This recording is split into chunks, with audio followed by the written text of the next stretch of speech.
de qué soluciones proponen a partir de los problemas que ustedes mismos identificaron. Hemos recibido una serie de sugerencias muy ilustrativas e interesantes para abrir la discusión, tales como la necesidad de reactivar en los ámbitos educativos el trabajo colegiado, donde los pares discutan los problemas internos pero los superen, sobre todo para dotarle de mejor contenido al esfuerzo de enseñanza, aprendizaje y vinculación con los estudiantes, y donde, entre otras materias, se pueden incluir la enseñanza de varios idiomas extranjeros vinculados a los procesos de investigación y publicación.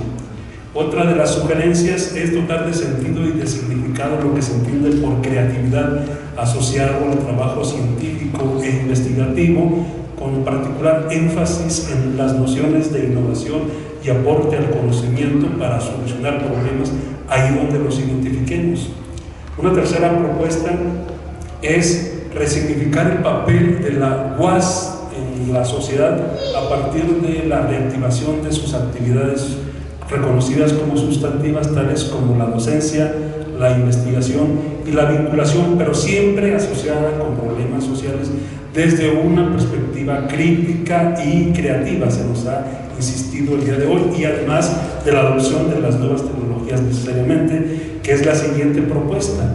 Si aspiramos a mejorar los sistemas educativos, necesitamos rediseñar los modelos pedagógicos y didácticos, pero con soportes tecnológicos. Y para ello se requiere pasar de la informalidad en el uso de estas herramientas para darles una plena formalidad y un uso crítico y creativo, quizá podríamos también añadir. También, por último, se insistió en la necesidad de que la UAS tiene algunos asignaturas pendientes, tales como la adopción de una efectiva perspectiva de género, y para ello se requiere implementar una serie de reformas en el ámbito legislativo, curricular, organizacional y directivo para conferirle un espacio de efectividad y transversalidad a esta perspectiva donde todos tengamos participación de manera equitativa, si fuera posible. Son algunas de los planteamientos que hemos recogido en esta segunda intervención. Pero para que esta conversación sea efectiva, ahora queremos abrirla con todos ustedes. Para ello también les vamos a formular las mismas preguntas, quien quieran responderlas. Con la brevedad del caso, por favor, ¿qué problemas identifican ustedes en el sector educativo, sea a nivel nacional, local o específicamente de la UAS? ¿Y qué alternativas o soluciones proponen ante esas problemáticas? Si acaso quieren abordar esas cuestiones. Y si no, si quieren plantear preguntas, comentarios o sugerencias a los ponentes, lo pueden hacer también libremente. Si les parece, entonces podemos seguir con ese formato. Como es habitual, les solicitamos por favor que levanten la mano quienes quieran participar, y para organizar un poquito esto, como también es necesario, les sugiero que comencemos con los primeros 5 participantes, y vamos a comenzar por este lado muchas gracias, Rosa. Si tiene por favor una observación o sugerencia a alguno o a todo el grupo de ponentes, por favor de ese enfatizar. Buenas tardes a todos y a los ponentes. Rosy, está apagado. El micrófono está apagado. Ya lo escuchan bien, ¿verdad? Hasta arriba Buenas tardes a todos y a los ponentes. Mi nombre es Sandra Karina, soy egresada de la licenciatura en Historia. Mi pregunta, sería más bien como comentarios o preguntas, no solamente desde el ámbito de la UAS, sino sociedad y general. En el ámbito del lenguaje, doctora Beatriz, usted nos habla la problemática del inglés.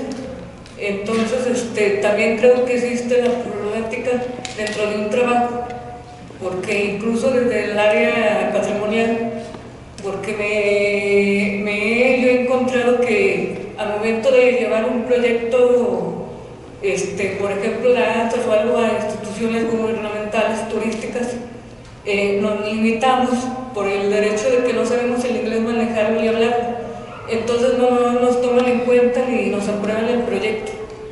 Y en el ámbito de género, doctora Norma, esté la UAS, sino también en instituciones desde primaria, preparatoria y universidad y doctorados, porque me acuerdo que incluso cuando estaba dando en una secundaria, e incluso también como estudiante, le estoy hablando de los años 2019, existía la problemática, no sé si también desde la religión, de que no se quisiera dar a las mujeres, a las niñas, que conocieran su aparato reproductivo, ni siquiera a los niños conocieran el aparato de ellos ni de las niñas, por vergüenza que se supiera incluso cómo se desarrollaba la menstruación. Todavía me acuerdo que como estudiante en secundaria surgió un problema de que desde casa no se le explicaba muy bien a una compañera cómo surgía la menstruación y cómo debía protegerse. Y era el caso de que se manchaba. Entonces, pues era la burla entre todos nuestros compañeros. Todavía prevalece en algunas comunidades rurales. En unas comunidades rurales.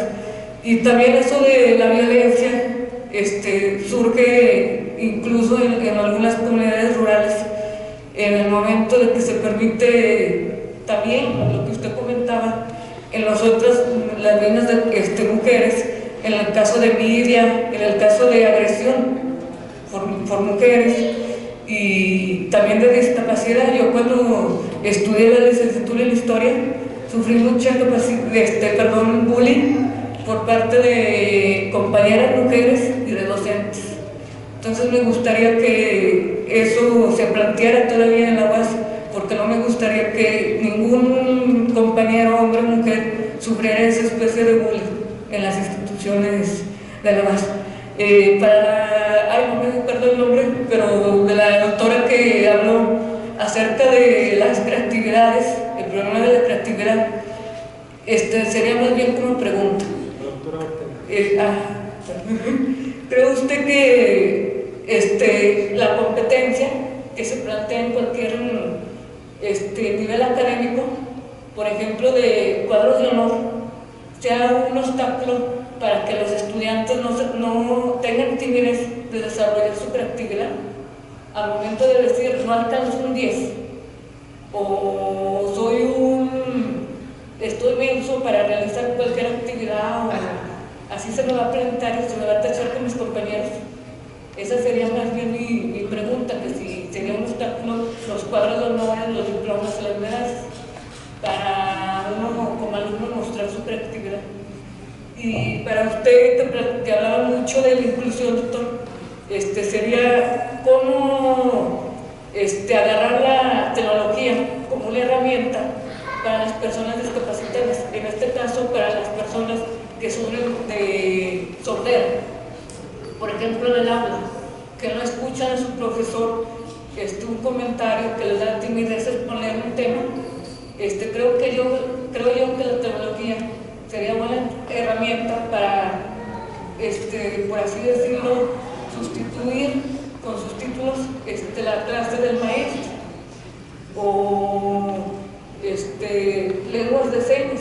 Yo no sé por qué en cualquier nivel académico, no solamente de la UAS, sino desde primarias, no se ha enseñado lenguaje de señas, pero creo yo que ya con la tecnología se puede sustituir un poco eso desde lo visual o desde una persona que no ve lo sonoro.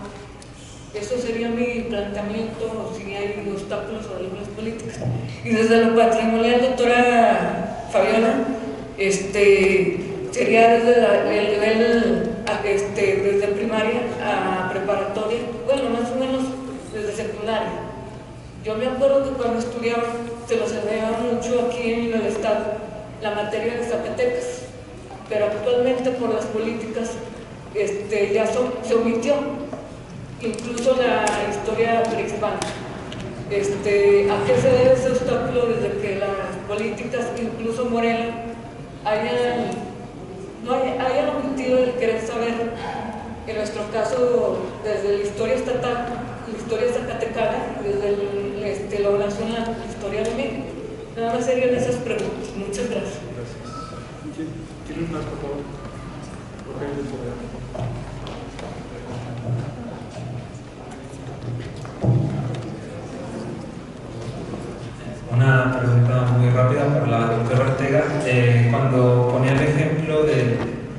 del bebé y las soluciones, acciones que encontraba ante ciertas circunstancias, me surge una pregunta, digamos, o sea, dos palabras, creatividad o instinto, ¿no?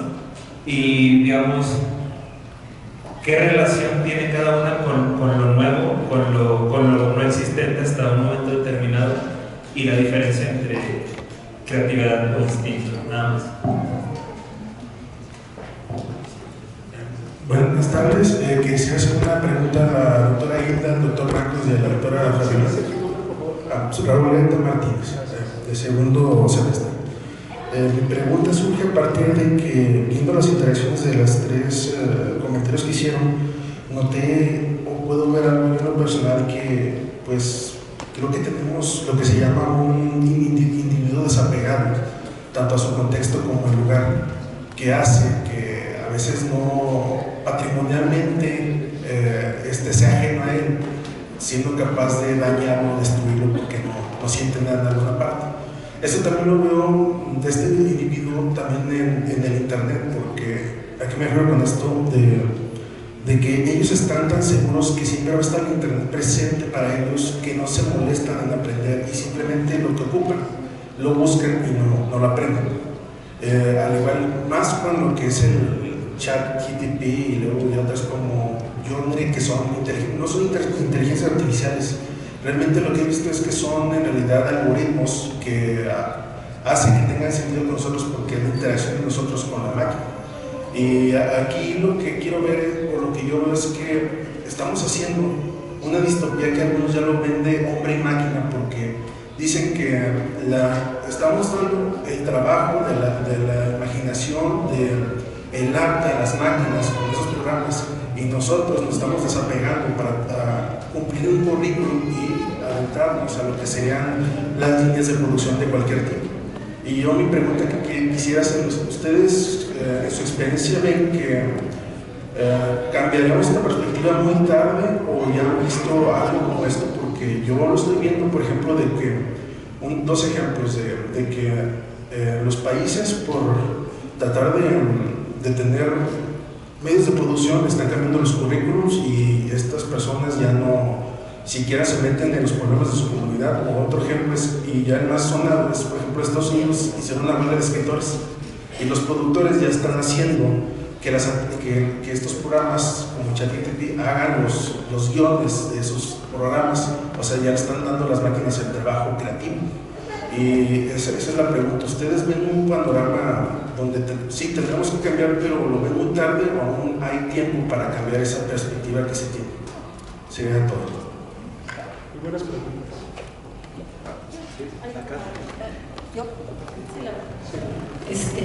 Buenas tardes, yo soy Laura, maestra jubilada de aquí de la universidad. Hoy el rector de la UNAM hace una declaración de que para el futuro la educación debe ser híbrida. ¿Qué opinan ustedes acerca de este modelo? Sí, o sea, lo que se llama la educación a distancia, bueno, que generalmente en las aulas de todos modos se utiliza la tecnología, ¿verdad? En algunas clases, en algunas clases, para exponer ciertas materias, ¿no? Se utilizan computadoras, videos, todo esto. Y por otro lado está pues lo presencial, ¿no? O sea, el maestro de cara a cara con el alumno, y cómo hacer que los alumnos realmente tengan atención, porque dicen que a los 20 minutos ya se nos van a olvidar algo. Lo otro, bueno, un comentario adicional es que efectivamente los planes y programas de estudio tienen mucho que ver en la formación del individuo. Nosotros, por ejemplo, en mi época, los manuales que se utilizaban, el lenguaje era otro lenguaje que se utiliza ahora, y era muy radical, y era los programas tenían mucho que ver con la transformación de la sociedad, con el extensionismo, con salir a la sociedad y todas estas cosas. Pero estos programas han ido cambiando, Y ahora también pues hay toda una serie de problemáticas para los maestros que tienen alumnos que han pasado también por cuestiones de violencia. Por ejemplo, alumnos secuestrados, etcétera, etcétera, que a lo mejor no se puede hablar mucho aquí de esto, pero... Y también la formación de los profesores, porque si no hay calidad también en la docencia, hay alumnos que van en profesional, o bueno, a mí me llegaron a tocar alumnos que no saben sumar, y ya casi en profesional, y hay gente que está en profesional o en medicina que no saben poner una decía, no, es que las venas son derechas porque aquí están, o sea, la verdad, ¿verdad? Entonces yo creo que es parte de la formación, y sí, las leyes, los reglamentos y todo, pero que se cumplan y realmente que haya esa formación, y regresar pues también desde la primaria a implementar la cuestión del civismo, la ética, para el respeto y todas estas cuestiones que ustedes ya saben, ya no nos quieren entretener. Muchas gracias. Ahorita pasamos a... Bueno, buenas tardes a todas y a todos. Mi nombre es Elisandra, pertenezco a la Maestría de Educación. Mi pregunta es, bueno, más que nada, en mi caso, pues yo hasta que llegué aquí a la universidad, a esta maestría, conocí acerca de la creatividad, ¿verdad? Un poquito más enfocada a mis alumnas y a mis alumnos, porque pues también soy docente. Pero, por ejemplo, ¿qué pasa con aquellas docentes y docentes que no están inmiscuidas en estos ámbitos, ¿no?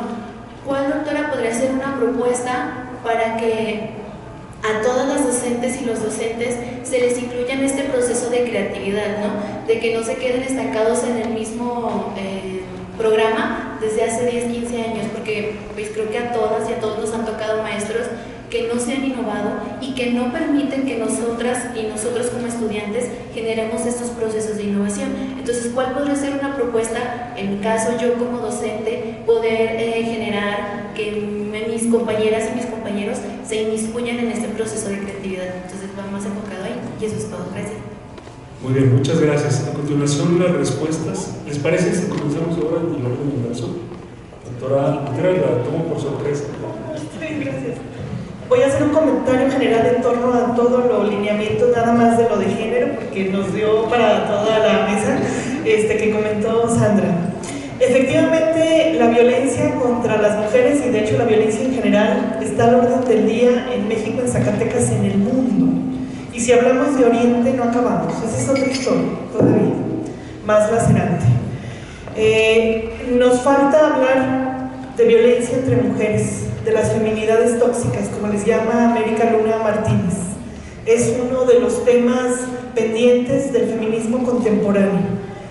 Tenemos situaciones incluso a nivel coloquial familiar, el caso de las suegras con las nueras, las cuñadas con la nuera, en académicas, en funcionarias, en alumnas, etc.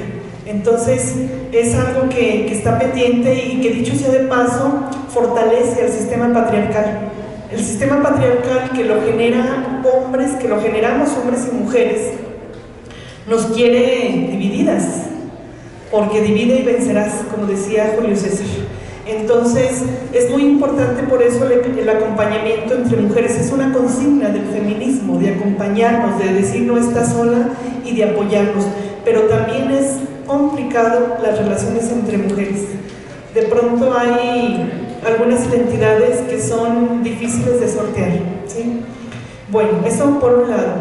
La Ley General de Educación del 2019, todos los contenidos que integra, que tiene que ver con lo que aquí se ha referido en esta rica mesa y más que nos falta, la creatividad, todo lo que aquí se ha señalado, no quiero omitir nada, está en esa ley y también en la Ley General de Educación Superior.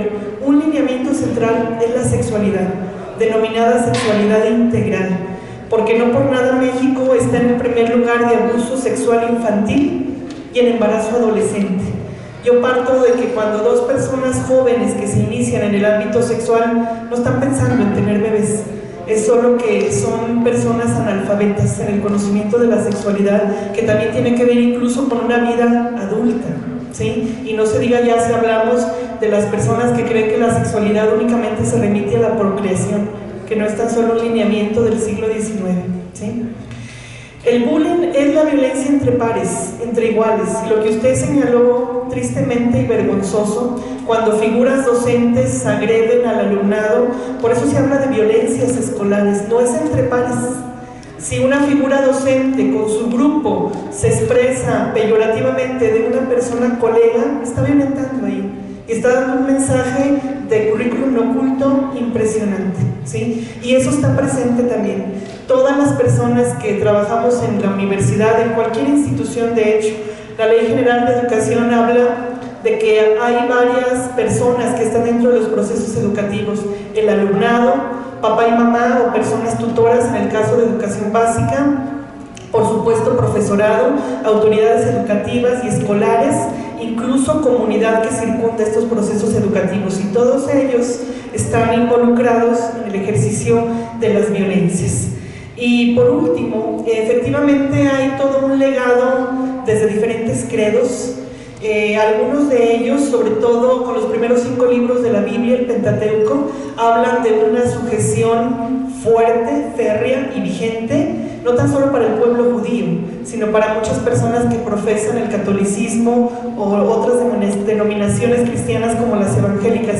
Pero le invito también a que lea otras propuestas. Puede leer al teólogo español Pagola, que hace un análisis de los 4 libros que hablan sobre la vida y obra de Jesús, Mateo, Marcos, Lucas y Juan, que da un enfoque distinto a la propuesta que él hacía, y que tristemente las personas que, bueno, algunas personas que se erigen en portavoz de su doctrina tergiversan el sentido. Y ahí lo dejo. Doctor Iván.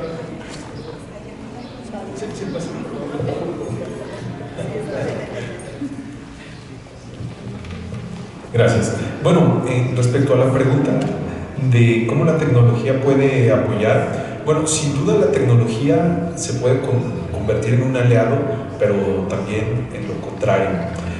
Para poder alcanzar que la tecnología apoye, coadyuve en los procesos de inclusión, primero que nada necesitamos un concepto adecuado de discapacidad, ¿sí? Mientras la noción de discapacidad no sea lo adecuado, la tecnología o cualquier otro medio no va a alcanzar como un espacio, un elemento para generar un espacio incluyente. Entonces, para empezar debemos concebir la discapacidad desde un modelo social donde ésta se erige como una construcción social. Deja de residir en el individuo, sino que es una construcción por parte de la sociedad donde la persona se desenvuelve. Entonces, a partir de allí, bajo este concepto, si la tecnología se aplica con esta visión para solventar, disminuir estas barreras que se generan, sin duda podrá ser un aliado para lograr inclusión de cualquier tipo, no solamente para alguna discapacidad auditiva, puede ser visual, intelectual, psicosocial, cualquier otra motriz. Entonces, para ello necesitamos claridad en el concepto de discapacidad, pero también una claridad en para qué la tecnología, por qué, cómo la voy a utilizar, qué recursos tengo, porque también a veces hay limitaciones, y muchas veces la gente, las personas, profesores, profesoras, dejan de hacer cosas porque están esperando o buscan tener lo último en tecnología para poder aplicarlo, cuando tampoco es un requerimiento, ¿no? Debemos de ver con qué contamos, qué tenemos, y a partir de ahí, qué puedo hacer con eso que tengo a mi alcance. Doctora Castillo. Gracias. Bueno, bien, con respecto a la pregunta de por qué esta enseñanza de la historia muchas veces, bueno, que la vemos reflejada en las asignaturas de la currícula en nivel básico e incluso medio superior, pues estamos en función de las líneas trazadas en los sistemas educativos, y en el caso de México, bueno, las políticas educativas van innovando en el currículo, y a resultas de que las asignaturas de historia pues siempre son las que menos importancia o no tanta importancia se les asigna, ¿no? Y esto sí es preocupante, porque en el fundamento del patrimonio pues está la memoria. El patrimonio significa una sociedad algo porque le recuerda su pasado, y ese pasado es regularmente un pasado histórico. No obstante que en esta propuesta crítica del patrimonio como conocimiento social van también aquellos patrimonios que no han sido oficializados. Entonces sí es preocupante que estas asignaturas se vayan moviendo del currículo, pero también creo que la educación no formal y la informal deben de contribuir a la enseñanza de la historia y de la memoria histórica y del patrimonio. Entonces, eso. Y para retomar un poco el comentario que hacía la maestra Laura, esta cuestión de la educación híbrida creo que es un reto que tenemos allá y ya, ¿no? Entonces, en el caso particular, creo que es algo que debemos aprender a utilizar con creatividad y que además debemos de hacerla funcional. Creo que es el gran reto, ¿no? Porque no podemos perder el contacto humano, el cara a cara, el sentir, el abrazar, el ver, el percibir, ¿no? La parte sensorial de la educación creo que es muy importante y eso nos la da la cercanía. Por otra parte, aprovechar la tecnología en cuestión de acortar distancias y usar recursos que nos permitan aprovechar el conocimiento. Y en ese sentido, cierro con esto, esto del nivel educativo, ¿no?, que tenemos, pues tiene que ver en un ciclo realmente donde vamos cortando y abriendo nuevos ciclos en el aprender y reaprender. Y yo creo que el apostar por una educación integral que se fundamente también en estos valores que usted mencionaba y que creo que está la discusión de si se han perdido o si se han transformado. ¿En qué punto estamos? ¿En la pérdida o en la transformación de valores? Sería todo de mi parte. Gracias. Venga, por favor. Bien, muchas gracias. Anoté varias de las dudas que tenían. ¿Creatividad o instinto? Bueno, de hecho la psicología tiene diferentes áreas de intervención, ¿no? Digamos que aquí, o las más trabajadas, más conocidas, puede ser la psicología social, organizacional, educativa, clínica. Y es la psicología clínica, incluso desde esta misma, que hay diversas interpretaciones, explicaciones de lo que es la personalidad, ¿no? Desde cuándo, de qué momento, qué pasa en la etapa de los bebés, qué pasa en la etapa de niñas y niños, adolescentes. Quien explica un poco más esta parte de hablar de la creatividad como solución de problemas en los primeros días de vida es justamente un teórico del psicoanálisis, como lo mencioné, que es Winnicott. De hecho, incluso, si mal no recuerdo, para no equivocarme, sino luego la corrección, creo que si se fija, incluso ya habla de actos creativos también desde antes de nacer. Bueno, también es muy importante hacer esta precisión. Pudiéramos hablar de productos, de acciones creativas y de actos creativos. Y a lo mejor estos actos creativos justamente estuvieran relacionados con la parte instintiva. ¿Cuál podríamos establecer como esa diferencia? Cuando ya eres una persona creativa, justamente ya tienes desarrolladas esas áreas cognitivas que te llevan a un análisis, una reflexión, a todo un proceso para llegar a un producto creativo, que es muy importante considerar que uno es el producto, otro es el proceso, que es lo que necesitamos trabajar nosotros. Entonces, igual diversas teorías te pueden hablar de que eso no es creativo, que eso es algo instintivo, pero de acuerdo al psicoanálisis sí se habla de un acto creativo. No es una creatividad cognitiva ya como tal, pero sí es un acto creativo porque es la solución a un problema. En la niñez vamos viendo que justamente desde los primeros días de vida, los primeros meses, empezamos a ver actos creativos en bebés, pero luego la o el adulto empezamos a minimizar esta creatividad cuando vemos que la o el bebé trata de alcanzar algo y se lo das, en lugar de permitir con cuidado que se mueva, que se desplace, que agarre un objeto. Siempre hay que estar al pendiente, pero permitirle llegar a eso. Sí, efectivamente los actos pueden ser instintivos, pero como la creatividad está tan relacionada con la solución a los problemas, hay que permitir a la niñez que conforme van desarrollándose puedan facilitarle la solución a sus problemas, no solucionarles los problemas. Espero dejar claro esto. La creatividad versus competencia. Bueno, yo en lo particular casi siempre he estado en contra de las competencias. Las competencias te llevan más a un sentido de superar al otro, a lo mejor hasta de minimizar a la otra persona, de superarle. Sí hay que reconocer logros en las personas en cualquier ámbito, pero la parte competitiva te lleva más, muchas de las veces incluso, a deshumanizar. Incluso hay autores que han hablado de cómo la competitividad te lleva más a una violencia que a una convivencia. Entonces creo que sí debemos de tener mucho cuidado en cómo vamos a trabajar el reconocimiento a una persona sin llevarle a una constante competición, con tal de aplastar a la otra persona en saber quién es mejor. En el caso de la creatividad también debemos de tener mucho cuidado en cómo vamos a promover actos o productos creativos y cómo vamos a evaluarlo. Entonces casi nunca la creatividad te lleva a competición, una competición que te lleve a establecer una relación conflictiva con otra persona con la que estás compitiendo.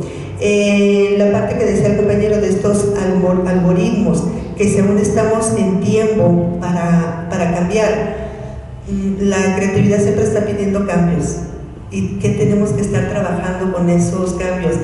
Promueve que no estemos nunca de forma estática, tenemos que estar cambiando, y si algo no cambia tenemos que estar promoviendo los cambios. Entonces, otra de las cosas, la creatividad te sugiere, haz con lo que tienes, con lo que está en el momento.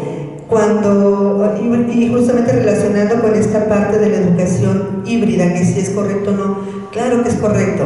Tenemos que trabajar con lo que tenemos. Antes no nos hubiéramos imaginado que alguien quisiera dar una plática en línea, una clase en línea, y decíamos, no es correcto porque así no trabajamos en esta escuela. Llega la pandemia y sí o sí lo tienes que hacer.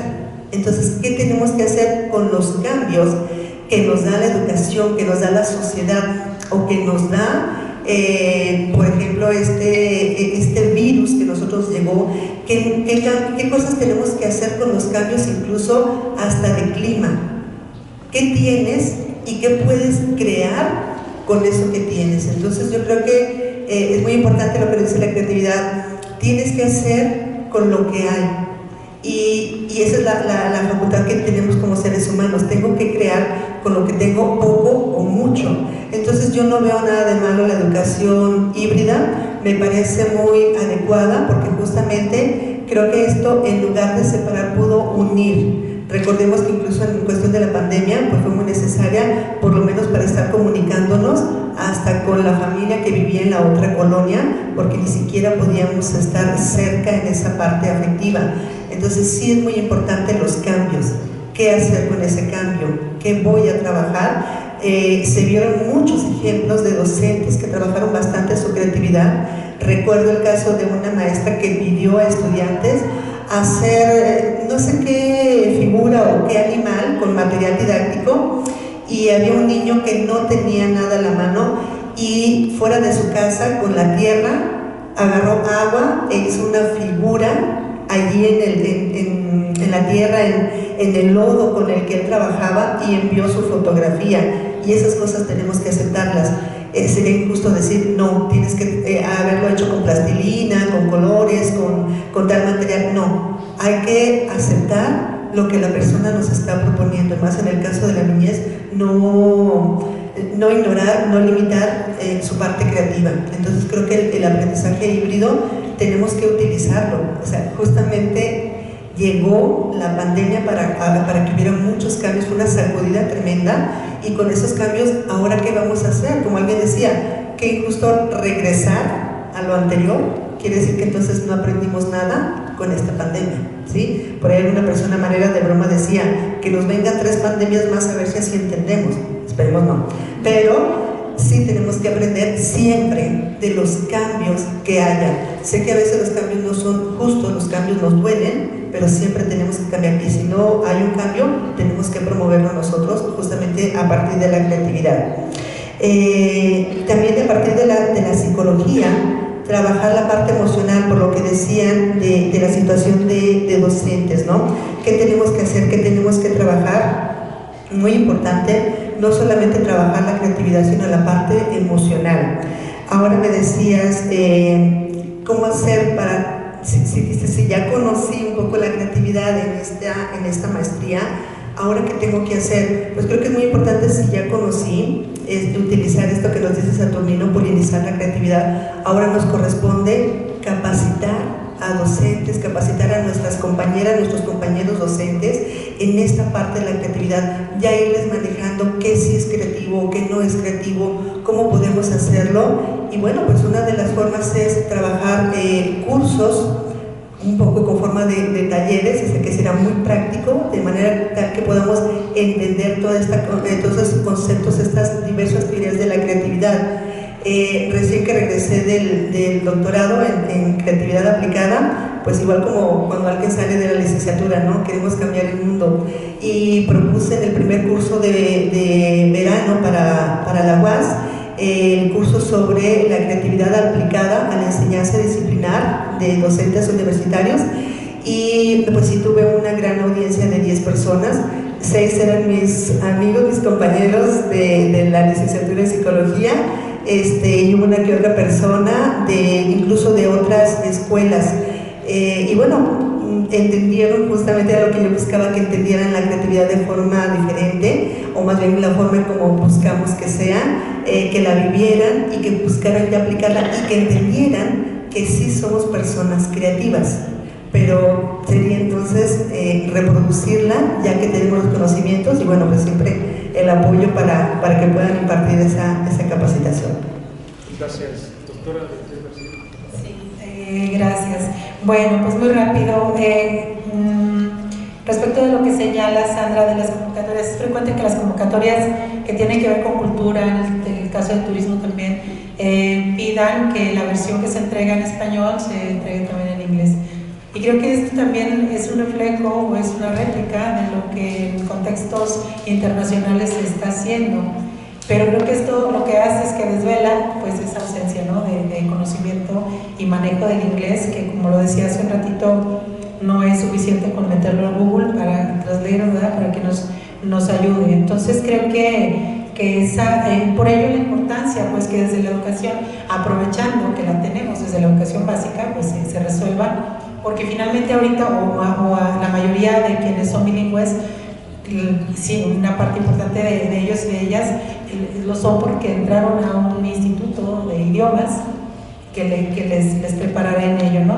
Hay un fenómeno que me hiciste recordar, muy interesante en el estudiantado, más o menos de hace, no sé, quizás 10 años, en donde hoy las generaciones un poco están cambiando, pero para ellos y ellas la materia de inglés era así como para qué, y estoy en prepa y como para qué el inglés, y en la licenciatura y como para qué el inglés, o sea, no lograban conectar o aprovechar la importancia de que tuvieran un docente como parte del plan, ¿no? Del programa, pues, para que avanzaran. No era como o sea, se iban resistiendo, y ese fenómeno en la investigación pues lo hemos advertido también en esa resistencia, señalo, ha ido cambiando un poco, pero que contradice al mismo tiempo porque lo consumen, pues no sé, en la música, en los videojuegos, en el cine, en las series. Sí está súper consumido, pero todavía como que no hay esa conexión, ¿no? Y eso quizás, o bueno, a mí me ha llevado a preguntarme si a lo mejor desde la educación cansamos al estudiantado cuando no somos formales en nuestras clases de inglés, desde lo básico hasta superior, y entonces si voy a aprender lo mismo, me van a enseñar lo mismo, entonces no siento un avance, ¿no? Y bueno, respecto, sí me gustaría señalar algo sobre la educación híbrida. Creo que nos sigue poniendo ahí un reto muy interesante, que es despertar el interés por aprender de nuestros estudiantes, que eso es un reto en el aula presencial y también de manera híbrida, pues, porque, y bueno, solamente menciono algo, ¿no? A veces tenemos estudiantes que están en una carrera, me refiero por ejemplo a una licenciatura, porque mamá o papá les empujaron a tomar esa carrera, entonces no les gusta, no disfrutan las materias, están ahí, limitan pues su proceso de aprendizaje. Y creo que cuando tenemos estudiantes, incluso en posgrado, que conectan con materias, se van y desarrollan y proponen y disfrutan ese proceso, y quizás ya no se preocupan tanto, o sí, quizás por la calificación, pero creo que disfrutan, y creo que es un reto que tenemos desde posgrado hasta básica.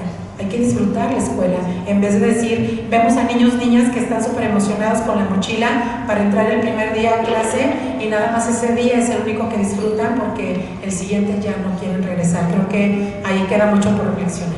Está ahí. Un comentario muy breve por el señalamiento de la maestra Laura.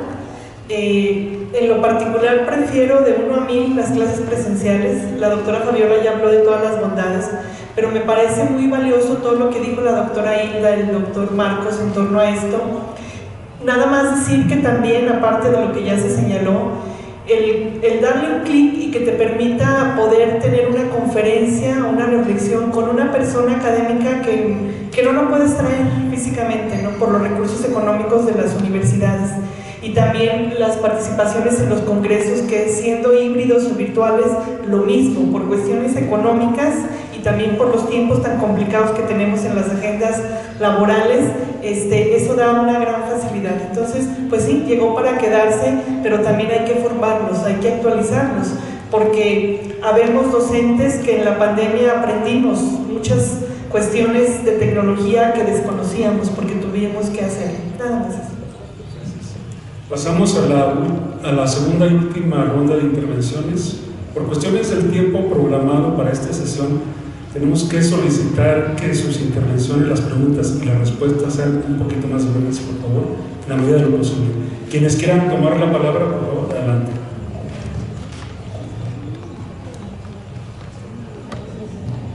Bueno, en primer lugar, agradecimiento por las temáticas abordadas. Bueno, claramente, dependiendo de la formación de cada uno de las ponentes, pues son como las problemáticas que detectan, ¿no? Entonces, en esa tónica, pues también yo creo que sería muy enriquecedor, pues también en próximas sesiones, pues también escuchar las problemáticas de viva voz, pues de estudiantes de prepa, secundaria, además, para que ellos digan, porque pues dependiendo de nuestro contexto, nuestra realidad, vamos a identificar las problemáticas. Y bueno, yo tengo una serie de preguntas que no solamente serían como para los ponentes, sino para el público en general, y ya si da tiempo de que alguien la responda, alguien la retome, pues adelante, y si no, pues nos la llevamos a casa. Y bueno, mucho tiene que ver con el tema, y lo veo yo, digamos que nosotros detectamos un problema a partir del involucramiento que tenemos en el lugar donde estamos. Entonces, ¿cómo pensar? Por ejemplo, ahorita estamos aquí. ¿Cómo pensar en X? O sea, si nuestro cuerpo está aquí, pero si nuestra mente o nuestro pensamiento está pensando, bueno, digamos, estamos pensando en el día a día, en la comida, en las dificultades del transporte, en las dificultades en casa, entonces digamos que, bueno, lo que quiero llegar es que no necesariamente se puede llegar a la máxima que donde esté el cuerpo esté el espíritu, porque hay veces que, o mente, como lo quieras decir, aunque yo sé que es distinto, pero digamos, ¿cómo estar en un lugar de lleno si las problemáticas desde antes que estemos en ese lugar nos están impidiendo estar plenamente en ese contexto? Y bueno, dicho eso, las preguntas son, ¿cómo hablar de ser creativo si en la sociedad actual se premia lo reiterativo? O sea, se premia lo monótono, aprende a hacer X, apréndelo a hacer bien y va a ser mejor haciendo X. La otra reflexión me pregunta, ¿cómo hablar de democracia si la figura del monarca es la que prima? Aquí nosotros hablamos del presidencialismo, hablamos del rector, hablamos, bueno, siempre nos dirigimos como a las figuras que como tal no tienen, pues, digamos en sí mismas algo, digamos, sumamente fuerte, sino la forma en cómo se construyen y cómo a veces nos desapegamos después de que esa forma de gobierno la instauramos. Y también la otra es cómo hablar de inclusión si siempre buscamos ser exclusivos. O sea, incluso mi postura es esta, las palabras que yo uso esto, entonces digamos, poco a poco buscamos nosotros mismos por naturaleza diferenciarnos. Y bueno, finalmente termino diciendo, digamos, desde el contexto del posgrado en el que estamos, digamos, de qué manera, o digamos, bueno, digamos, la creatividad del proletariado, ya sea manual o intelectual, de qué manera, o bueno, mejor dicho, la creatividad del proletariado, ¿a quién termina beneficiando?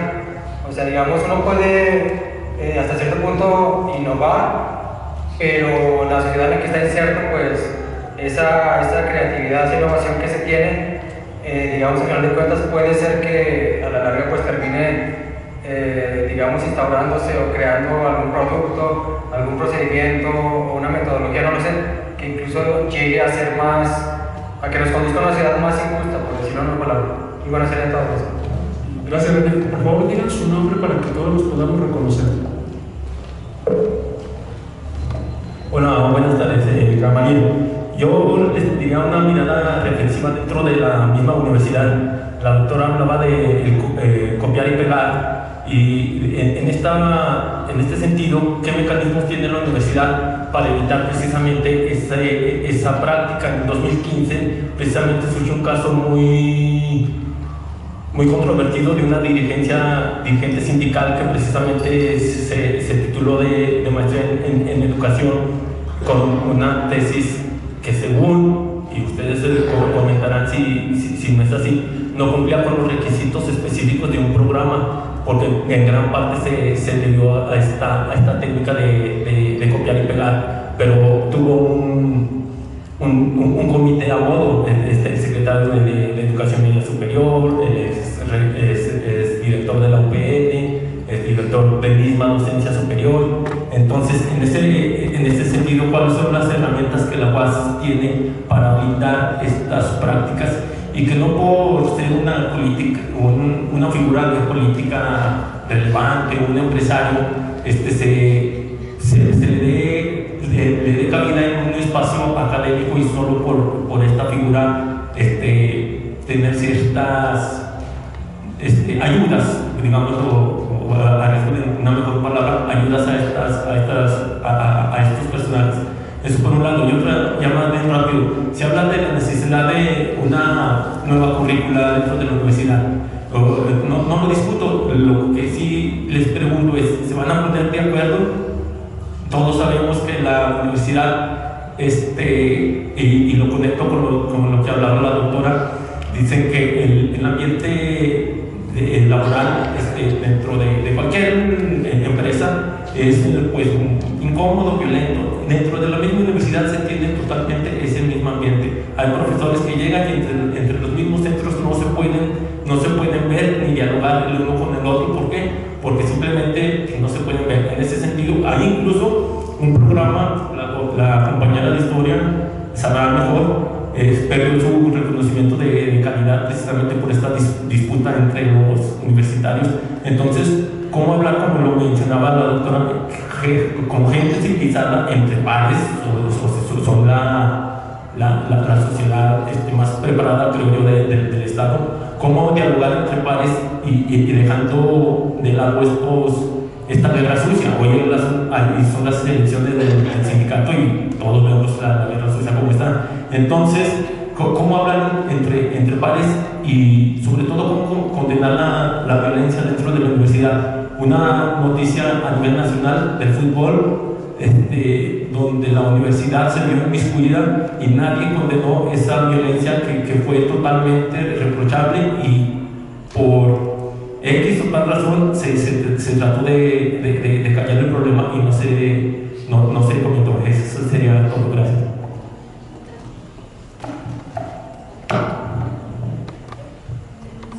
Buenas noches. Primero agradecer las ponencias de cada una de las compañeras y del ponente también.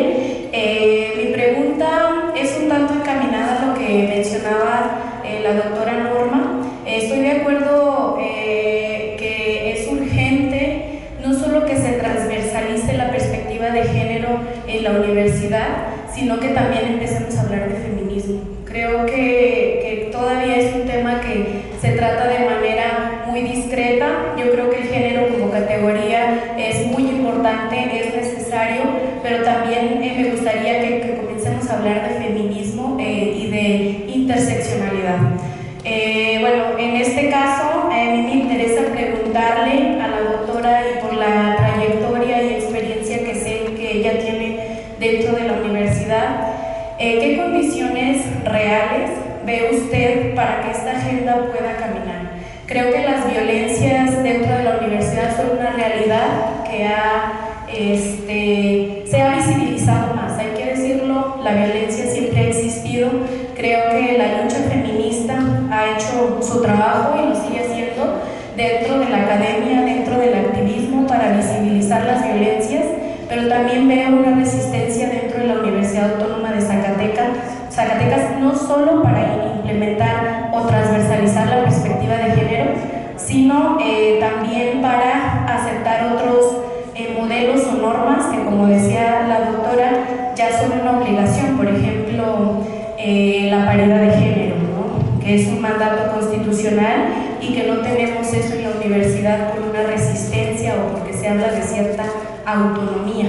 Pero bueno, todas y todos sabemos que nadie está por encima de la Constitución. En ese sentido, le preguntaría a la doctora, también ella hablaba de feminidades tóxicas, yo jamás había escuchado el concepto, pero también creo que existen muchos esfuerzos en toda la universidad para hablar de estos temas, pero los veo como islas. Todos están en sus programas, en sus unidades académicas, y no existe tampoco una cooperación, no solo entre compañeras, sino entre compañeros para poder llevarlo a las reformas normativas que interesan a la universidad. Esto creo que desde la comunidad estudiantil nos preocupa y nos ocupa.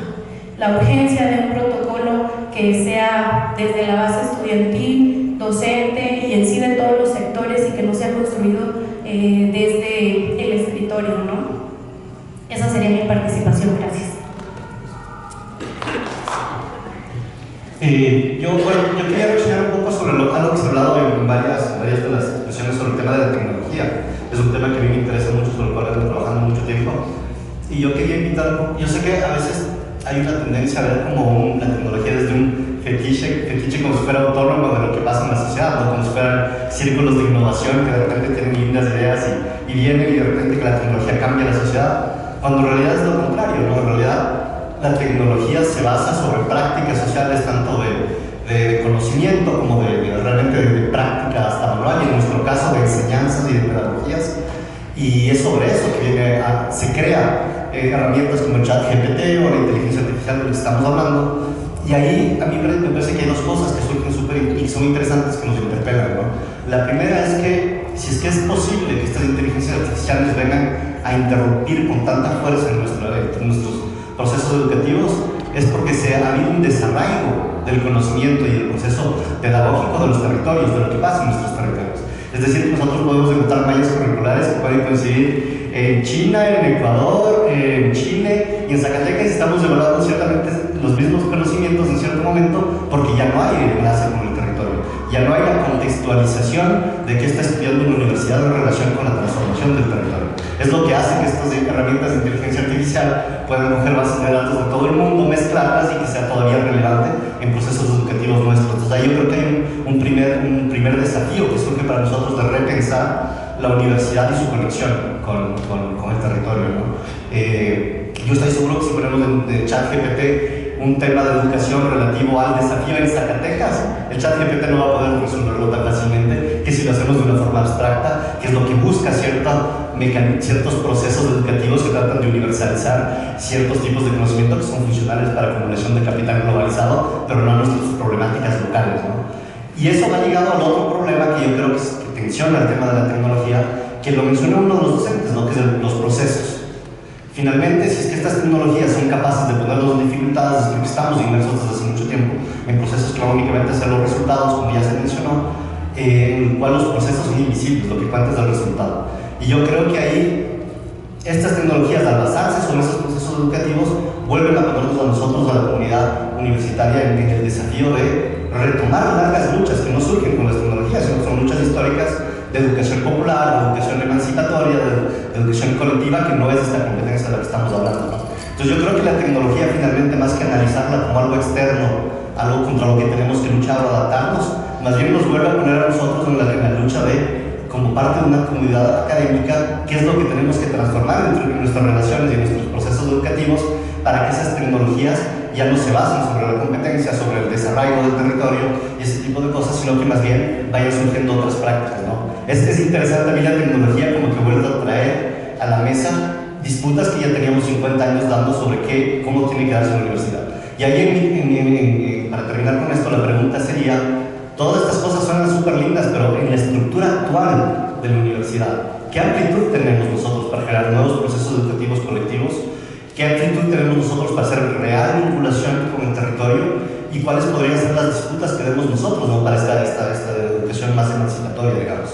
Perdón si fue muy largo.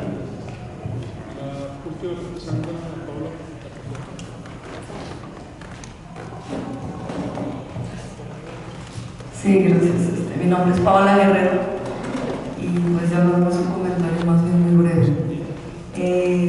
Bueno, me parece muy importante el título, Problemáticas Contemporáneas de la Educación, porque justamente es urgente reflexionar esto y más después de la pandemia, que ya más o menos lo abordaron, porque justo la pandemia generó disrupciones educativas, entonces no nos pueden pasar de noche.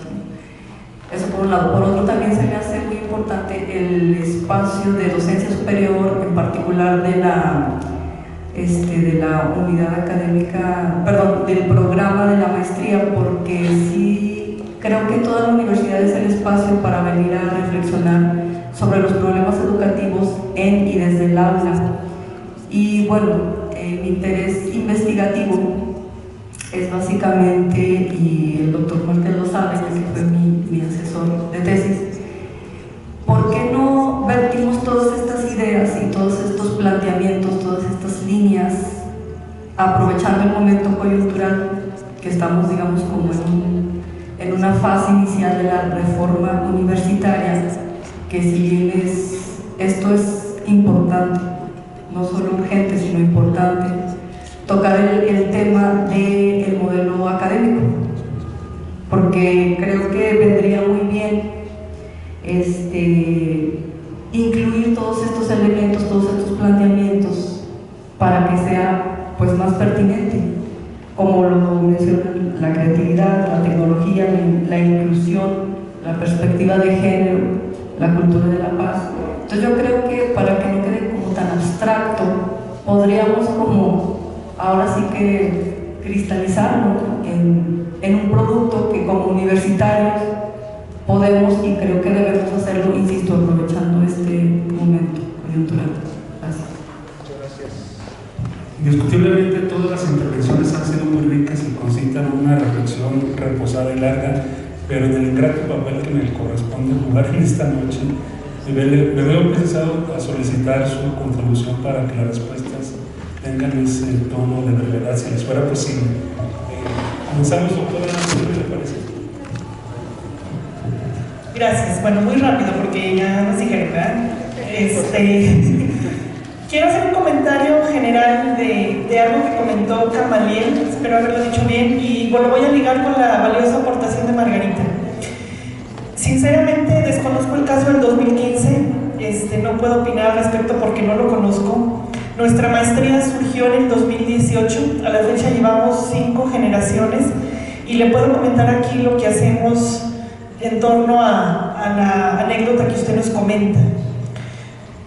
Cuando una persona tesista termina su trabajo, se manda el documento a Secretaría Académica para que le hagan un análisis de similitudes, entre paréntesis plagio. Si el documento sale con más de un 24%, que nos lo remite el repositorio institucional Cascan, se regresa el documento para que se le meta mano y se pongan las autorías correspondientes. Si sale menos de ese porcentaje, se le da luz verde a la investigación para que pase a una versión final y pueda sustentarse en un examen profesional. Eso es lo que hacemos, todas, absolutamente todas, y más aún se suben y están en línea, andan circulando, ¿no? Eso también me parece importante porque las personas que cometen plagio pues no visibilizan sus aportaciones, bueno, no son sus aportaciones. A ver si mis compañeras y el doctor Marcos conocen sobre el hecho. Y bueno, también quiero decir, por lo que usted comentó, Camaliel, que la universidad somos un mundo. Y si bien estamos hablando de múltiples áreas de oportunidad, sin que esto suene a presunción, yo le puedo decir que en la maestría donde trabajamos estas 5 personas, llegamos a tiempo, cumplimos las clases, entregamos programas y nos esforzamos cotidianamente por transversalizar lo que nos compete en términos de procesos formativos, en mayor o menor medida, pero puedo decirle que no tan solo traemos una camiseta puesta, sino 3 pares de repuesto, orgullosamente. Entonces, pero no soy ingenua.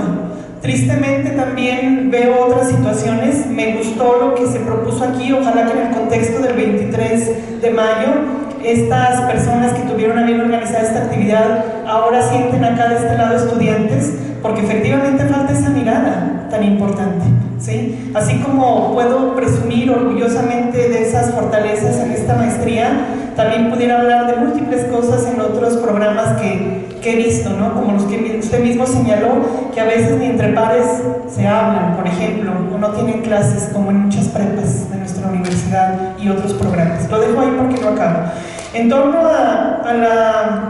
al amplio comentario y pregunta de Margarita, quiero decirle que, por ejemplo, en nuestra maestría hablamos de feminismo.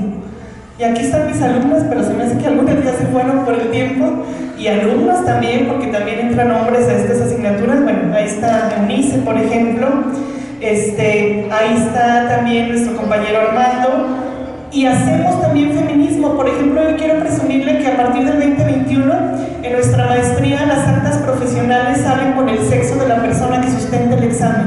Y lo mismo el cuadro sinodal, porque antes no era así. Todas las maestras éramos presidentes y todas las alumnas eran maestro en educación. Y yo no sé si eso pasa en los demás programas, pero después de una gestión que en particular yo me aventé porque estaba como responsable del programa, pues se llevó a cabo. Sería muy oportuno que todas las personas en puestos de toma de decisiones transversalizaran eso, ¿no? Que hay que conocer. Efectivamente con una mirada interseccional. Que ya no comento nada porque me extiendo. Respondiendo a su pregunta, condiciones reales para llevar a cabo la implementación de la perspectiva de género. Yo pienso que la mejor apuesta es ir sumando con un grupo de académicas, sobre todo académicas y uno que otro académico, que no solo somos sensibles, sino que algo sabemos del tema y hemos desarrollado algunas acciones en términos de poderlo socializar, sobre todo a través de procesos formativos, investigativos, de gestión y de divulgación del conocimiento. No quiero sonar así como una presumida, pero yo lo veo, por ejemplo, en mis estudiantes, en concreto del curso de Educación y Género, que es un seminario disciplinar. Le puedo decir que las 5 veces que se ha ofertado, el 100% del alumnado tiene otro enfoque del tema. Y la ventaja de esto es que es profesorado frente a grupo, que como bien dijo la doctora Hilda, la idea con conocer, pues es bajarlo, es contagiarlo, es seguir, ¿sí? Entonces, eso es lo que veo que hace falta en la universidad, porque como aquí se ha dicho, hay muchas islas que tienen que haber trabajado el tema, hacemos esfuerzos, pero todavía falta una articulación. Por eso yo hablaba de la creación de una dirección general institucional de la perspectiva de género, con presupuesto y recursos económicos. También veo que hay un grupo importante de personas feministas, sobre todo mujeres, pero que no es suficiente.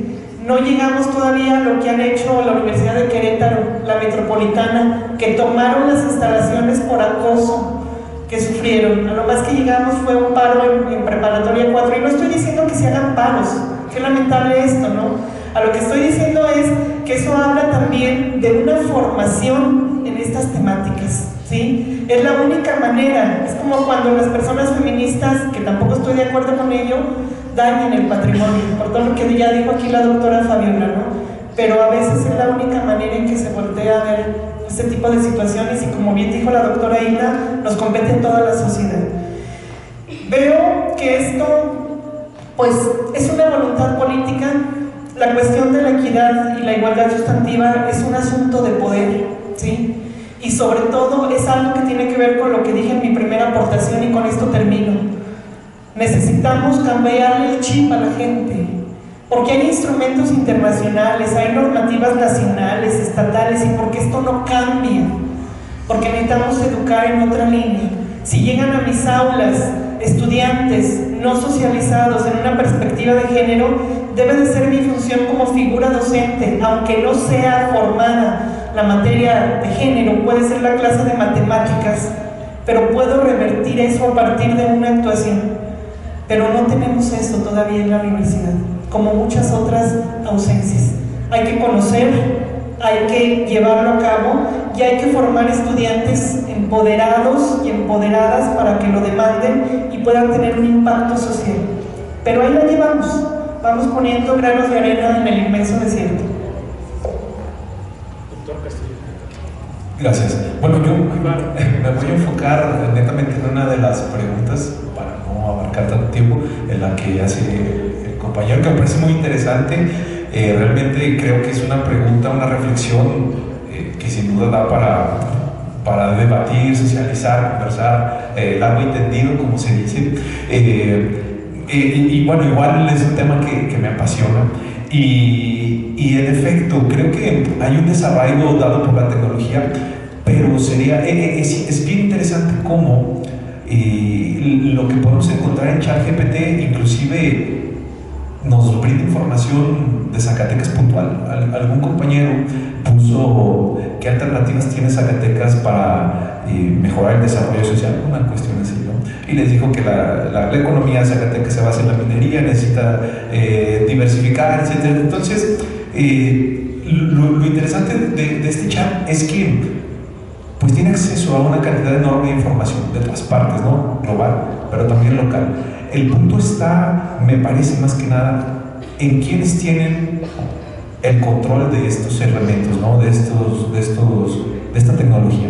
Pues son las grandes compañías transnacionales que de alguna forma ejercen este poder a partir de estas tecnologías, ¿no?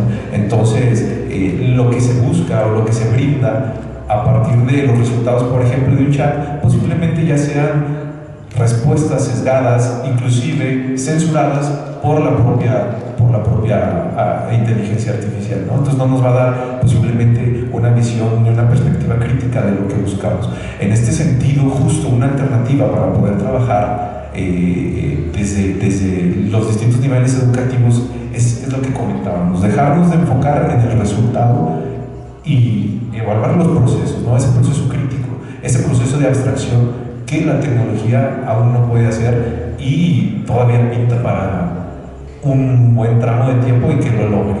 Entonces me parece que debemos de cambiar esta forma en que se trabaja, en lo que se pide, en lo que se propone, en las actividades que se realizan en el aula y también para buscar una educación que retome las tecnologías desde un enfoque emancipatorio, que empodere. Justo necesitamos socializar, dar a conocer, si bien la parte bonita de la tecnología, que es de lo que mucho se habla, pero sobre todo esta visión reflexiva de qué o hacia dónde nos puede llevar la tecnología, ¿no? Un ejemplo claro de ello es lo que se planteaba con la televisión hace algunas décadas, ¿no? Que se imaginaba nos iba a llevar a una sociedad mejor, con un conocimiento amplio, democratizado y entre otras cuestiones, pero vemos que se convirtió en un elemento más de control. Justo necesitamos evitar eso, ¿no? La tecnología por lo general se enfoca hacia cuestiones de consumo, pero no para otros aspectos, otros ámbitos, inclusive la propia educación. Se justifica la tecnología para debajo justificar el negocio de adquirir dispositivos u otros elementos. Entonces necesitamos repensar la tecnología, necesitamos generar estos programas, modelos de para qué lo voy a usar, cómo lo voy a usar, y justo a partir de ese cómo lo voy a usar y para qué, buscar darle un sentido que empodere a la mayoría, ¿no? Y justo al menos dar o generar reflexión, espacios de reflexión para que las personas se enteren de qué pasa con esa tecnología, qué pasa desde cuando damos nuestros datos que dicen tengo mi cuenta gratis de Google, ¿no? Pues no es gratis porque somos la materia prima de Google, ¿no? Todo lo que hacemos, nuestras actividades, nuestros gustos, ahora nos escucha el teléfono. Entonces realmente hay muchas cosas implícitas que se deben de socializar, se deben de dar a conocer y sobre todo también prácticas éticas, ¿sí? Generar una nueva ética para el trabajo con tecnologías desde la educación. Entonces, bueno, si bien sé que quedan cosas por corresponder, socializar, me parece que es una pregunta muy interesante y ahí hay muchos elementos para poder repensar, reflexionar y buscar incorporarlos en las prácticas educativas. Gracias. Ahora sí, la doctora Castillo. Sí, gracias. Bueno, nada más mencionar dos cuestiones. Una sobre la cuestión de justamente cómo vincular estas propuestas de reflexión en el territorio local, ¿no? Cómo partir de ahí, pues el reto está en generar acciones que, digamos, incidan en este concepto que ha tenido sus críticas pero que, bueno, tiene su funcionalidad, lo local, ¿no? Partir de esto local, pero también sin desvincularnos de lo universal, de lo global, porque tampoco podemos ser entes aislados. Pero sí creo que desde el trabajo que realizamos aquí tenemos que poner en primer lugar la mirada local y detectar estos problemas, buscar soluciones. La otra cosa es sobre la cuestión de la reforma universitaria.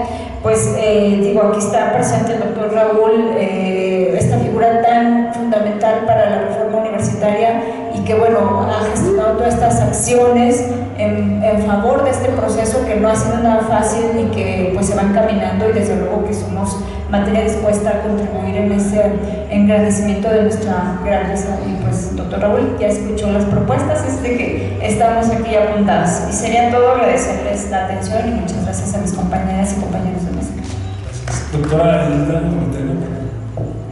Sí, bueno, también quiero ser muy breve. Dentro de las preguntas que plantearon aquí, cómo trabajar la creatividad en la sociedad, donde pues se premia justamente lo contrario a la creatividad. Me hablaron también de la creatividad del proletariado, a quien termina beneficiando. Y bueno, el último apartado que hablaban sobre los programas académicos o el plan académico. Muchas de las veces me preguntan algunas personas, oye, ¿cómo puedo trabajar la creatividad de mis estudiantes? ¿Cómo puedo desarrollar la creatividad de mis estudiantes? Oye, ¿qué hago con ese estudiante? ¿Cómo trabajo su creatividad? Creo que la pregunta no es cómo trabajar la creatividad en estudiantes, es cómo trabajar la creatividad en docentes. En una ocasión revisé brevemente el programa, bueno, ni siquiera como una revisión, vi el programa, el plan de estudios, perdón, de la educación básica hace tiempo. Era un documento como de 1000 hojas aproximadamente. Busqué la palabra creatividad y me arrojó como 50 veces la palabra, solo 50 veces en un documento de 1000 hojas. Y solamente estaba asociado la creatividad a las artes. Casi siempre se ha asociado la creatividad a las artes. Sí, efectivamente, ahí está, pero no es exclusiva de las artes. Entonces, ¿qué podemos hacer para fomentar la creatividad? Lo que les decía es conocerla, saber en qué consiste, lo que sí es, lo que no es. Pero si desde un plan de estudios está solamente pensada la creatividad para las artes, ¿cómo vamos a trabajarla, cómo vamos a fomentarla en las matemáticas, en ciencias sociales, en químicas? ¿Cómo vamos a trabajarla en todas las materias de todos los niveles educativos si no se encuentra dentro del plan de estudio como debe ser, no solamente asociada a las artes? Y cómo trabajarla también en la parte transversal para que estemos formando constantemente docentes en creatividad y que esté trabajada la creatividad en todas las carreras, en todos los ámbitos, que esté plasmada también en el plan curricular, pero no solo como una materia, y que quien imparte esa materia efectivamente esté preparado, esté capacitado en la parte de la creatividad. He conocido personas que han impartido materias de la creatividad, por ejemplo psicología, y completamente contrario a lo que dice la teoría de la creatividad. Personas que dicen que la creatividad no se evalúa, que para eso es algo creativo. Pero desde el momento que dices que esto es creativo, ¿en qué te estás basando? Debes de tener un indicador en el cual te estás basando para evaluar la creatividad de algo o de alguien. Igualmente una persona que decía, la creatividad empieza a los 6 años de edad. No es cierto, la creatividad comienza muchísimo desde antes y lo vemos en muchos actos creativos en la niñez. ¿Cómo beneficia o cómo se beneficia a una persona? Como decíamos aquí en la pregunta, ¿no? El proletariado. Bueno, el proletariado siempre está golpeado por donde quiera. Entonces, ¿a quién tenemos que capacitar en la creatividad? Es a todas las personas que están a cargo de un grupo de personas. Un directivo, una docente, un rector o una rectora. O sea, en todas esas figuras es en quien tenemos que primero capacitar en la creatividad para que así se pueda pasar a empleados, a trabajadores, a estudiantes, ¿sí? Entonces, pues eso sería nada lo que me gustaría comentar. Gracias. Por último, doctora Beatriz García. Bueno, también trataré de ser muy breve. Hacen una pregunta muy interesante cuando dicen cómo hablar entre pares. Eso es algo que a mí también me ha llamado mucho la atención desde hace años y creo que, bueno, yo lo veo desde estos análisis de cultura organizacional, en donde veo que no somos formados y formadas, por ejemplo, en comunicación asertiva. Casi siempre son monólogos. A mí me escuchan porque yo soy no sé quién y lo que digan, opinen, no me importa. No somos formadas en eso. Tampoco, es decir, nos hemos formado en diversas carreras que no nos dan elementos, por ejemplo, de contenido, por ejemplo, humanismo, por ejemplo, no tenemos una formación integral. Cada quien tiene una carrera, pues carece de otra formación, de otra información también, y creo que se manifiesta también en una ausencia de madurez emocional. Somos doctores y doctoras que, pues no sé, o sea, que no hemos desarrollado la capacidad de vincular lo que hemos aprendido y lo que nos ha formado con esta otra área, o de reconocer esas ausencias que no tenemos, pues, ¿no? Lo que nos está faltando. Lo vinculamos lo que aprendemos con lo que aprendemos en casa. Entonces, tenemos que reeducarnos, me parece, ¿no? Tenemos que atacar o ver la educación individualista y competitiva nos ha desarticulado de manera muy grave. Por eso cada quien ve por sus intereses, por eso nos estorbamos, hemos aprendido a estorbarnos y nos estorbamos muy bien y no vemos las conveniencias que necesitamos como colectividad. Creo que la educación necesita transformarse. Las y los docentes, empezando por nosotros primero y nosotras, necesitamos atender, por ejemplo, nuestras emociones y ver nuestros mundos simbólicos para tejerlos con las de los demás y generar nuevas comunidades en donde todas y todos quepamos. Generalmente cuando alguien, por ejemplo, no sé, alguien enferma, compañero o compañera, o muere, pues se le sustituye con mucha facilidad, ¿no? Solemos decir, pues aquí nadie es indispensable, yo pienso distinto. No es así, cada quien aportamos y aportamos elementos, talentos muy valiosos y debería de reconocerse, pero no somos educados tampoco en ese reconocimiento, nos da miedo reconocer el talento de las y los otros. Y creo que también estamos en una estructura que debemos ver, es necesario que la visibilicemos porque requerimos tejer de otra manera. La maestría de alguna manera está aportando con su granito de arena, como ya lo mencionaron, porque las líneas de las que hemos hablado se están conectadas con materias que se están trabajando ahí en la maestría. Entonces creo que de alguna manera pues eso incide, aunque sea de a poco, con estas nuevas miradas de requerimos, no es suficiente que tenga un doctorado, necesito atender mi desarrollo integral a la edad que sea para que pueda tener la capacidad de en una reunión sindical o de cualquier tipo me pueda yo comunicar, sea valioso lo que yo digo, pero sea valioso lo que tú también estás diciendo. Y es un trabajo muy complicado, pero yo creo que sí se puede lograr si visibilizamos. Creo que ahora en los talleres de verano y de invierno en la UAS necesitamos otro tipo de talleres. Sí, estos del conocimiento son importantes, pero necesitamos estos otros que nos hablen y nos ayuden a conectarnos con nuestras emociones, a atender estas ausencias, yo que sé, tantas cosas que no. O por ejemplo, hay docentes de primaria que dicen, tengo que dar clase de autorregulación emocional y ni yo sé cómo autorregularla, ¿no? ¿Por qué? Porque no se formó de esa manera.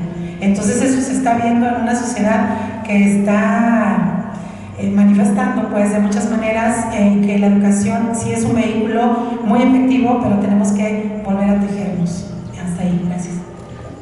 Muchas gracias por sus respuestas, en particular por este esfuerzo heroico de sintetizarlas cuando siempre existe la tentación de expandirse, dado que los temas son candentes y se requieren respuestas tranquilas y compartidas. Seguramente quedaron muchas preguntas pendientes y otras tantas comentarios como respuestas, pero quizá lo que se ratifica es la necesidad de seguir abriendo estos espacios de deliberación pública entre investigadores, docentes, estudiantes y sectores de la sociedad que están comprometidos con la universidad. Se ha dicho y se ha insistido que será necesario incluir también a los estudiantes para que estén de este lado del espacio deliberativo. Y por cierto, dentro de la programación del seminario de pensamiento crítico hay cuando menos un par de iniciativas de estudiantes de posgrado, Eduardo Meneses y Rogelio Gómez, quienes tienen ya propuestas apuntaladas que próximamente se pondrán a consideración de todos ustedes, y se abre la invitación a todos los estudiantes de otros posgrados que quieran ser copartícipes de este esfuerzo colectivo del seminario de pensamiento crítico. Son bienvenidos, al igual que los docentes y los investigadores de otras ramas. Pero por esta ocasión, me parece, hemos llegado a un feliz término y agradecemos de manera muy encarecida a nuestros ponentes, nuestros conversadores que nos aclararon problemas y nos plantearon otros para seguirlos reflexionando. A la doctora Norma Gutiérrez, al doctor Marcos Manuel Ibarra, a la doctora Fabiola Castillo, a la doctora Hilda Ortega y a la doctora Beatriz García, muchas gracias. Quienes forman parte del cuerpo académico de estudios sobre educación, sociedad, cultura y comunicación. Y también de manera particular agradecemos la coordinación de toda esta sesión de la doctora Fabiola Castillo, muchas gracias. Y también forma parte del seminario de pensamiento crítico. Gracias, Fabiola, por este esfuerzo de coordinación. También agradecemos a todos los miembros del comité del seminario, además de Fabiola, pues, a Margarita González, a Sigifredo Esquivel, ¿quién ¿A ti? falta? ¿A ti? ¿A ti? Y también agradecemos al equipo de estudios, perdón, al proyecto editorial Ediciones Estudios de Desarrollo, a Rosy de Valle, por supuesto, en el apoyo que nos ha dado siempre en todas las sesiones. Y lo que nos felicito hacer, porque como comentamos en un principio, estamos arribando a nuestros primeros 5 años de trabajo, inclusive dentro del público hay cuando menos 3 o 4 personas que siempre de manera insistente nos han acompañado, y queremos agradecerles a Carlos, a Laura, a don Manuel, que ya se fue, y esperemos que a todos ustedes pues sean asiduos de estos foros que uno y otra vez los estamos viendo que se presentan. Muchas gracias. Concluimos entonces esta sesión y, como lo comentamos, lo prometido, me parece que tenemos los méritos suficientes para degustar un tinto y unos aperitivos y seguir la conversación. Son bienvenidos. No sé si Margarita o Fabiola quieren decir algo. Fabiola, además.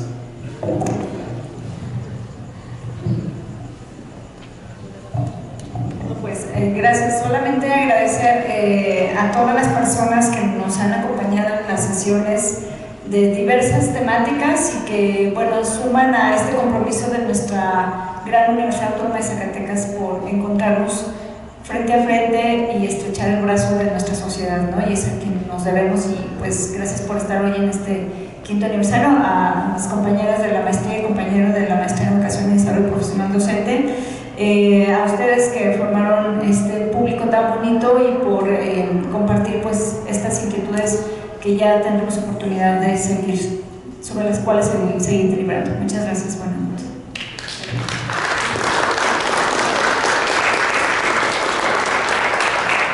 Buenas noches a todos, sus servidores Margarita González.